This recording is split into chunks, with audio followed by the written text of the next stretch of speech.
In the beginning, you have man and you have God. Right? And things were awesome.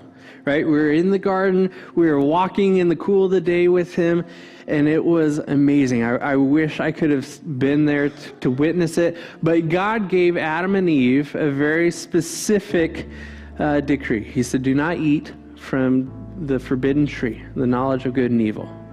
And what happens? Adam and Eve ate from the tree of good and evil.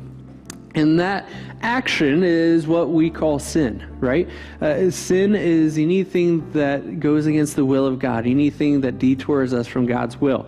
So in that action, in that sin, Adam and Eve created a divide, a great chasm, right? And now it's really easy for us to blame Adam and Eve, like, man, if you just didn't eat that fruit, we could still be in the garden and it would be awesome. But here's the deal. Adam and Eve weren't the only people to sin, they were just the first. Romans 3:23 says, for all have sinned and fall short of the glory of God. That's everyone. That's you, that's me, it's everyone. So, but 3 chapters later in Romans 6:23, it says, the wages of sin is death, right? And that's not just physical death, but a spiritual one as well. The wages of our sin is death in a place called hell. Now think of this chasm as a space like the Grand Canyon, right?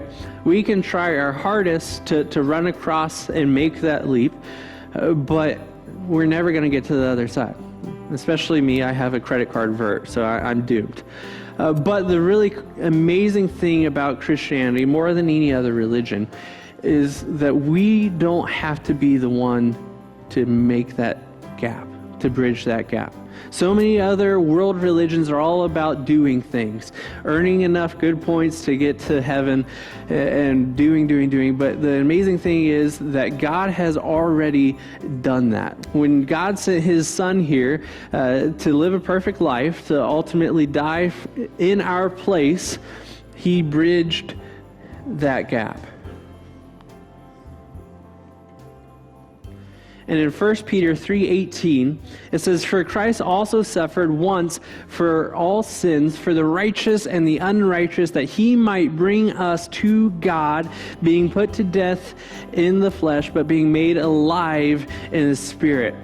So we have this chasm, but God died once for all so that we could be brought to God and have a relationship with him. And that is the good news.